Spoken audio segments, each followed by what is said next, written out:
guys, it's Jessica, and today I've got a Sephora haul update for you. So this is actually two different Sephora hauls I'd put up maybe a month or two ago. I did a VIB sale haul, and then I did one shortly after that. That was just about as big of a haul because I love makeup. So I've tried a lot of this. Some of it I am returning, some of it I have returned, and a lot of it I loved. So let's go ahead and get into it. I love doing these kinds of videos because I feel like they are really the only way. You know, hauls are fun to watch for me. Like, I like hauls, but the only way to really know, like, for hauls to even be beneficial is to do a haul update video where, you know, I kind of have that follow through and I tell you, like, okay, here's what I've actually tried and here's how I feel about it. Because, you know, in a haul I can swatch it or say, oh, I've used it once, but, you know, other than that, there's not a lot of benefit to it. So the only thing is I'm not going to mention today, because there were so many products, are products that I'd already tried. So in those hauls you would have seen, like, oh, there are some liners I bought that I've been trying for years and I love them, so I was just repurchasing. So if it was something I repurchased, I'm not going to mention. So I tried to grab everything I could find. I will link both of those Sephora hauls down below if you have not seen them. And of course I'll have links to everything I mentioned down below as well. Alrighty, so should we start with good stuff or bad stuff? I don't know. Let's talk about the palettes first, because I knew a lot of you guys were like, what, how do you feel about those? Because I bought some freaking expensive palettes. So the first one I bought was from Huda Beauty, and it's the Desert Dusk palette. I've had this for 2 months now. I've probably only used it like 5 times, if even that.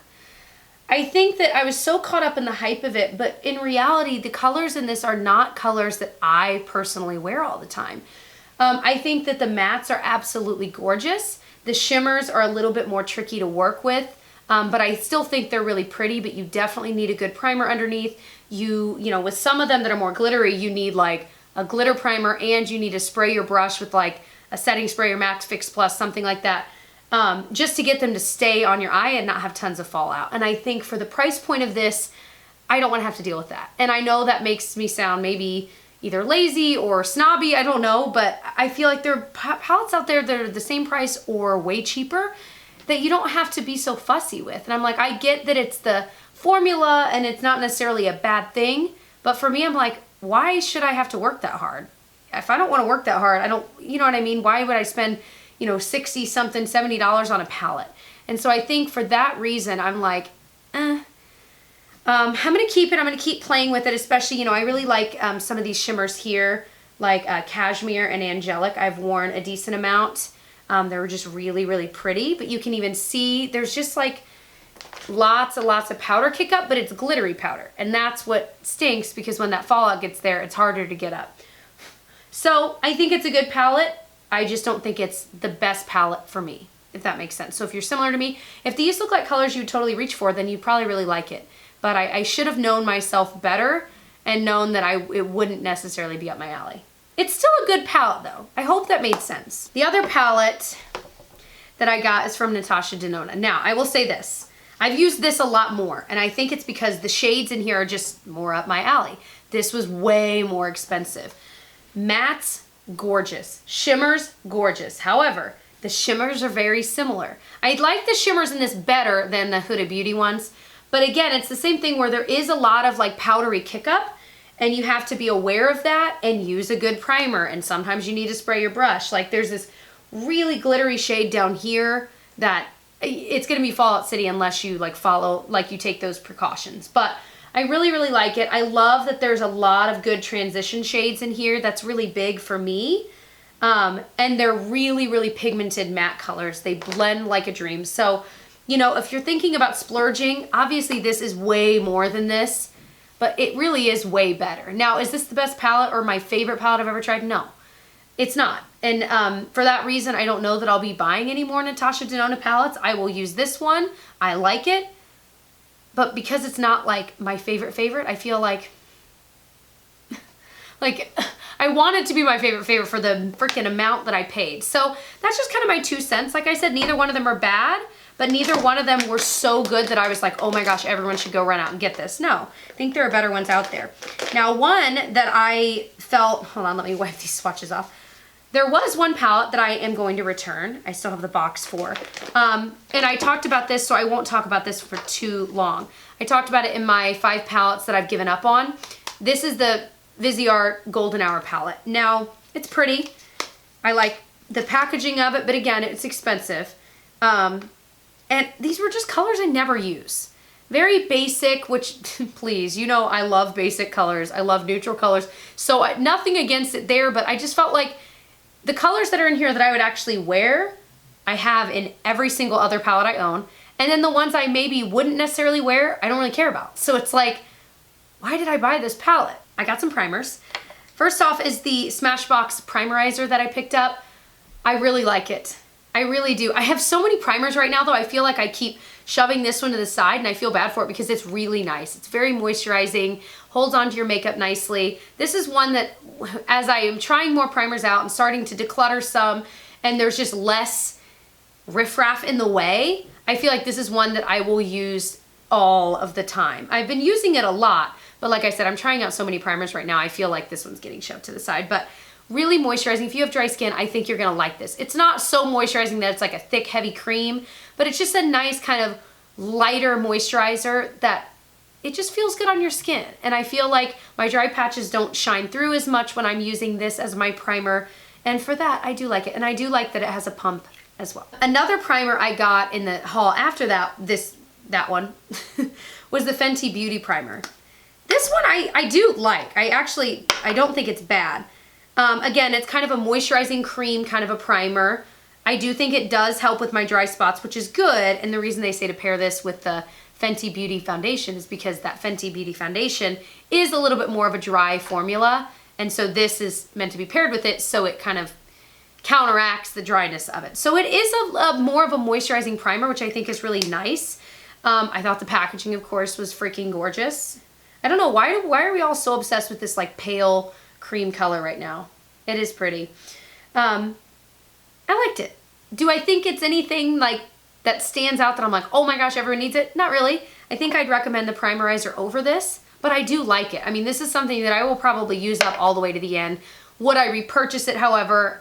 Maybe not. But I'm excited to try it even more. Again, as I get rid of some more primers. I've got way too many right now. I'm on like a huge primer and foundation kick. It's crazy. So a powder I purchased was the Urban Decay Velvetizer. I have not done the thing where you mix it in with foundation. I'm sure you guys are like, what? Like that's what it's meant to be used for. I've only used it as a setting powder and it's really cool as a setting powder because it really does have this weird texture. Different than any other loose powder I've ever tried. It's just weird. It's almost like freaky, but in a cool way. It really does smooth your skin out. It's crazy. If I'm having a dry skin day, this is okay on top of it. I just try to avoid powder altogether when I'm super dry, but this is still okay on top of dry skin, and I think that's pretty cool because that's pretty rare to find, but because this is so ridiculously thin, it does a good job. So I promise I will try it mixed in with foundation, let you guys know how it is. I haven't put it underneath. I don't think that's gonna be good for my skin. I need to try it at least once, but I can't foresee that being nice on my skin.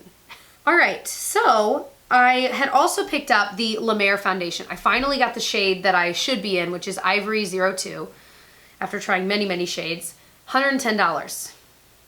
Never purchased something so expensive in my life other than that freaking Natasha Denona Star Palette when it comes to makeup. I'm still trying it out. Guys, I've worn this and some days I'm like, oh my gosh, it looks so amazing. And then there are other days I'll wear it and I'm like, ugh. It's weird. And so I'm trying to figure out what is the right primer cocktail to do. You know what I mean? What primer do I need a more pore filling one? Do I need a more moisturizing one? Well, I think this is very moisturizing. So if you have dry skin, I think you'll really like it. Oily skin, I don't know. And I think that a lot of you guys have told me, you know, Jessica, it's such a nice, expensive foundation, you probably don't need primer with it. I'm like, good point. So I've tried it without primer and it did look pretty nice. So, you know, I think when you are spending that much freaking money on a foundation, you almost shouldn't need to have primer on because it should be so good that you need nothing but the foundation. You know what I mean? But I do think it's pretty darn moisturizing. It has SPF of 20. And of course the packaging is nice. So again, I feel like I still can't give you my full thoughts because with something this expensive, I'm not playing around. Like I don't want to just flippantly say, oh yeah, it's so great, go buy it, because it is expensive. And I don't take for granted that you guys are trusting me to give you absolutely my full thoughts on something this freaking expensive. So still trying it out. I do like it, but nobody go run out and buy it just yet, unless you like already know that you need it and would love it. All right, I did buy a couple brushes. And I've been loving both. And I feel like it's very rare that I just pick out singular brushes and buy them. And these were two that for whatever reason had stood out to me and I bought them and I love both. So one that I've been using a ton, I even used today, is the Sephora Pro Airbrush Concealer. It's the brush number 57. I've been using this. I'll dip it in like a potted concealer to cover blemishes. Perfect for that. Absolutely perfect for that. Now, do you need to spend, because I think this is still, you know, somewhat pricey. Do you need to spend the money on? Not really. I mean, you could do that with any brush. So I do really like it, but I don't think you have to have that brush. This one I really like though. This is the Anastasia A23. It's like a targeted highlighting brush. I really like it. It's kind of a medium size. Some people will use like almost brushes this size for that. And of course I've got bigger ones as well, but I really like this for when I'm doing like what you see there, a very targeted highlight. And I did use this today to put that on. So I really did like this. I like the way it flares out. This is one I would recommend. I do really like that brush. Did I say that enough? Oh my gosh. I bought this powder. I wasn't sure if I would like it or not. It's from Laura Mercier and it's their Candle Glow Sheer Perfecting Powder. It is beautiful. You put it all over your face. It totally reminds me of the Hourglass dim light powder that I put all over my face, and it makes it look like you're literally in candlelight. Well, this one has the name that fits, Candle Glow Powder. It's just so pretty. It has this kind of shimmery-ish quality to it where, again, especially if you have drier skin, it just makes your skin look like it's lit from within and beautiful. And it's a powder. It's crazy. And I really, really, really like it a lot. Falling more and more in love with Laura Mercier products, and that scares me because they're expensive. My drawers, like I've had those for a long time. I can't even point at them. Those had for a very long time, years and years. And I swear they're haunted because I'll open one and it'll open the other. And then I'll try to shut it and the other will open for, you know, it's not really haunted, guys. But it's kind of fun to think that way. Super haunted. It's not fun to think that way. What's wrong with you, Jessica? All right, that would actually be really scary. Let's stop talking about it. So I also got the NARS Smudge Proof Eyeshadow Base. I like this stuff. I really do. I like that it's doe foot because I can just go boop, boop, boop, like a couple dots on each and then just with both fingers at the same time kind of tap it in really quick. It kind of comes across as like sort of white, but it completely blends translucent. Whereas I have a Smashbox one, that's actually the one I accidentally grabbed and I had to swap because I'm like, that wasn't the one I bought. But I bought the Smashbox lid primer in white, and that one really does have more of a white base, which I think I like that one more than this NARS one, because that white base really makes any eyeshadow you put on top of it really pop. Whether it's colors or neutrals, doesn't really matter. So that's why I think I like that one more, because this one does become translucent. Both of them hold on to the shadow really well, but I will link the Smashbox one below as well if you are kind of into that kind of a thing. But it also has a doe foot. But do I think this NARS one is worth the price? No. Like the Ulta matte eye primer that I fell in love with, absolutely, honestly, probably a little bit better and like a fourth of the price. So I will link that one if you're curious. All right, so I also had bought this Flash Fix little set from Sunday Riley. It was the Good Genes Lactic Acid and the Ceramic Slit Clay Cleanser. I've used the clay cleanser a couple times. It's good. I mean, it just feels like a nice cleanser to me. The CeraVe Hydrating Cleanser feels the same way. So am I ever gonna buy a full size of this? No. Just because I don't need to. The freaking Good Genes is really freaking good. I hate that it's good because the like actual full sizes of this are like around $100. Some of them are even more depending on the size you get. But it exfoliates your skin from the inside out, and it smells really nice, which, you know, in skincare you don't necessarily always want fragrance because sometimes it can be an irritant, but it really does smell nice.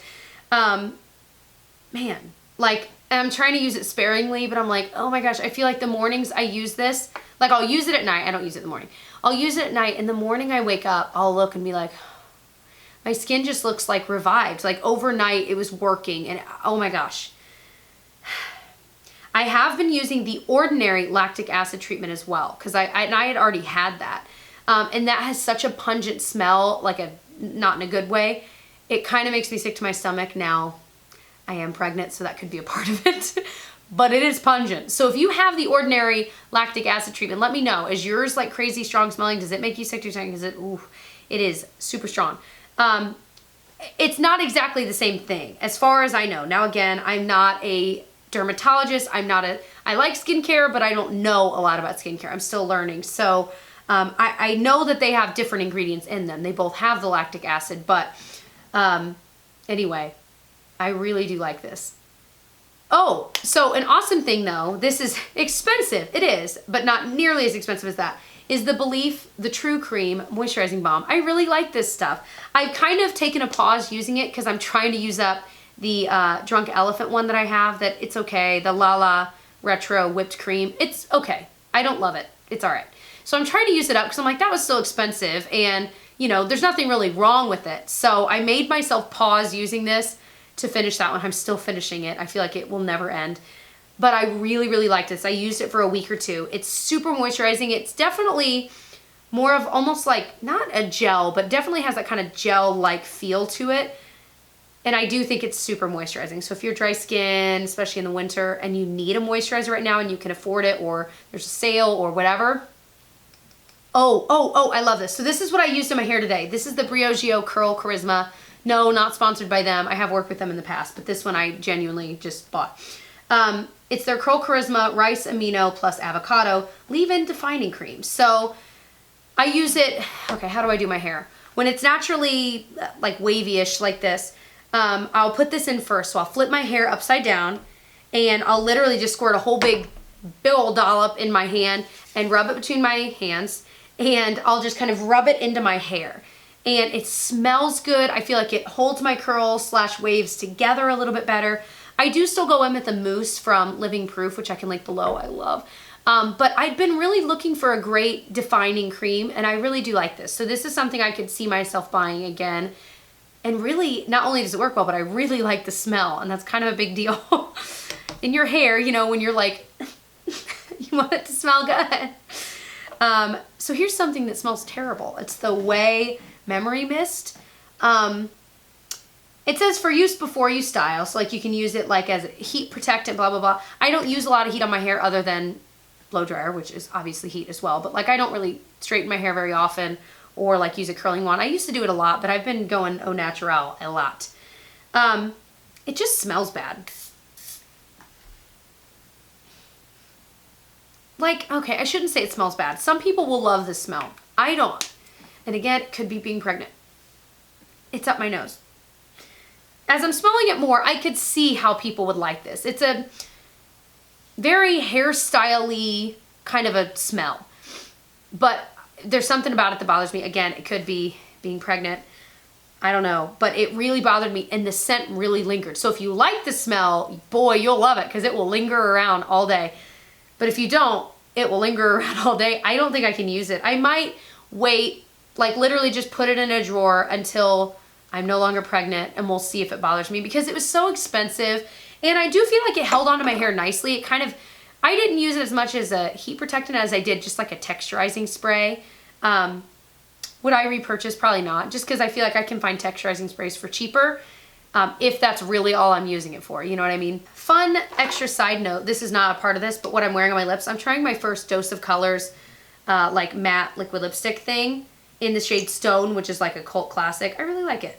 I'm not, you guys know I'm not like big on liquid lipsticks, but this one actually, it's kind of comfortable. Like it's a little bit stickier, which I kind of like. This is like my first Dose of Colors purchase ever, because it's now at Ulta, right? Not Sephora. Ulta? Or is it Sephora? Either way, so I was excited to try it. I figured I would share what's on my lips if you were curious. So those were all of the ones I'm going to include today. If I didn't mention any that you were still curious about for one reason or another, let me know. The list was so long. I tried to grab everything I could find. But definitely let me know. And what are your favorites right now from Sephora? As I'm looking into the new year, you know, we're just starting 2018. And as I think about like, you know, what new brands do I want to try this year? What new types of products? Let me know what you think I should try, what I should branch out and try, whether it's a brand, maybe it's an indie brand. Maybe it's a you know, Sephora brand, but no one's really talking about them. Just let me know down below. I'm always curious. And other than that, I hope you'll subscribe, and I'll see you guys in my next one. Bye.